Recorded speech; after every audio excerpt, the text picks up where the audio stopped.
Ардактуу достор, ардактуу бир туугандар, сиздер билесиздерби, дүйнөдөгү акчанын 50% ашыгы кимдердин колунда?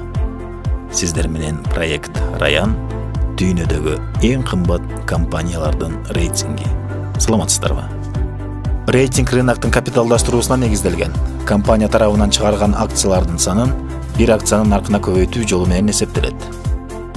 10-чу Johnson & Johnson компаниясы $395 миллиард бааланат. Продукциялары: дары-дармек каражаттары жана медициналык шаймандар.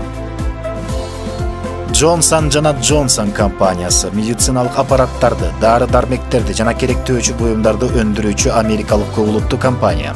Компания 1886 жылы 3 бир тууган Роберт Вуд Джонсон, Джеймс Вуд Джонсон жана Эдвард Мид Джонсон тарабынан негизделген.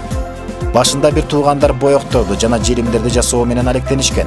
1993 жылдан баштап компания балдар порошогун өндүрүү менен алектенет.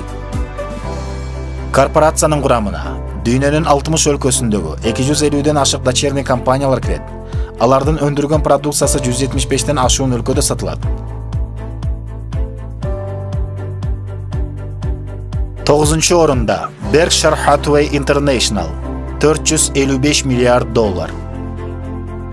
Бул компания камсыздандыруу, финансы, темир жол транспорту, коммуналдык кызматтар жана азык-түлүк секторунда кызмат көрсөтүшөт.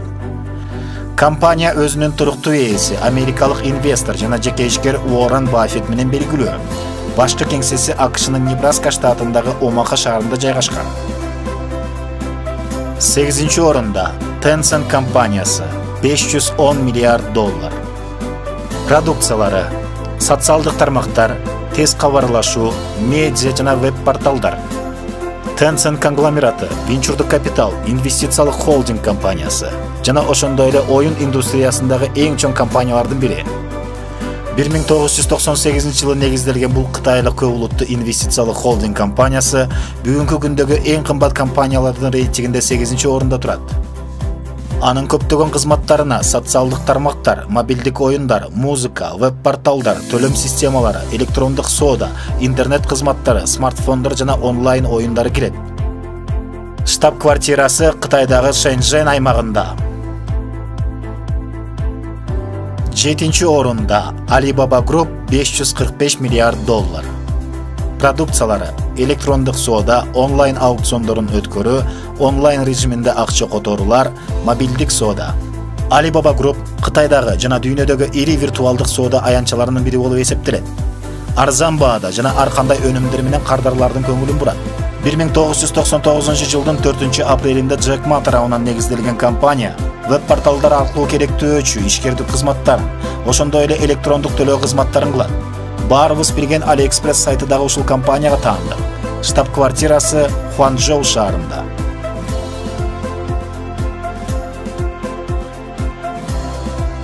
6-чы орун Facebook компаниясы $584 миллиард. Facebook компаниясы Марк Цукерберг тарабынан 2004 жылдын февралында иштелип чыккан. Бүгүнкү күндө Facebookка күн сайын 2 миллиарддан ашык адам кирет. Интернет проекти үчүн бул популярдуулуктун жана актуалдуулуктун астрономиялык көрсөткүчү. Бүгүнкү күндө Facebook жарнама аркылуу $22 миллиард ашык таза киреше алып келет. Мындан тышкары, Facebook компаниясы кирешелүүлүк жагынан бул тизмеде алдыңкы орунда. Анткени өтүп кеткен 2019 жылы таза кирешесин 54%ке көбөйттү. Башкы кеңсеси Калифорния штатында жайгашкан. 5-чи орунда Alphabet $919 миллиард.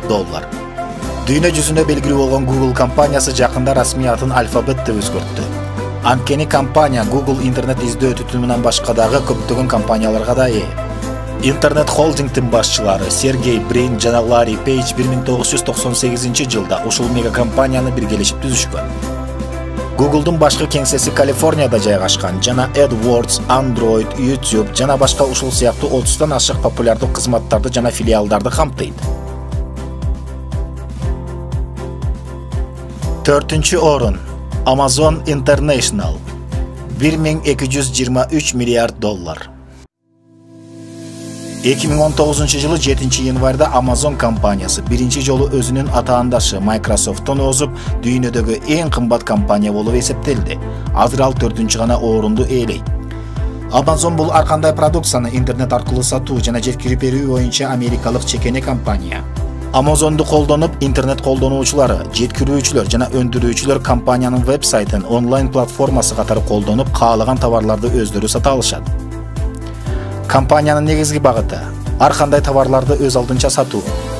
Компаниянын популярдуулугу, товарлардын жогорку сапаты, арзан баа, тез жеткирүү жана ар кандай товарлардын кеңири спектри менен шартталган. Компания 1994-жылы Джефф Безос тарабынан негизделген. Башкы кеңсеси Вашингтон штатындагы Сиэтл шаарында жайгашкан. Жалпы баа берүү боюнча учурда компанияда 647 миңге жакын жумушчу эмгектенет. Корпорациянын активдери 162 миллиард доллардан ашык. Ал эми жылдык жүгүртүү обороту 232 миллиард.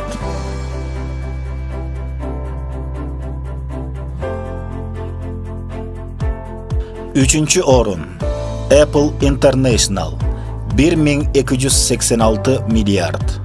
Компаниянын продукциялары: жеке компьютерлер, жеке планшеттер, уюлдук телефондор жана аудиоплеерлер. Apple көптөн бери дүйнөдөгү эң кымбат компания болуп келген. Бирок смартфондордун ийгиликсиз моделдеринен улам ал кирешесин жоготкон. Азыр Apple дүйнөдөгү базар наркы боюнча 3-чү орунда турат. Ошол эле учурда компания эң кымбат брендтердин рейтингинде 1-чи орунда турат.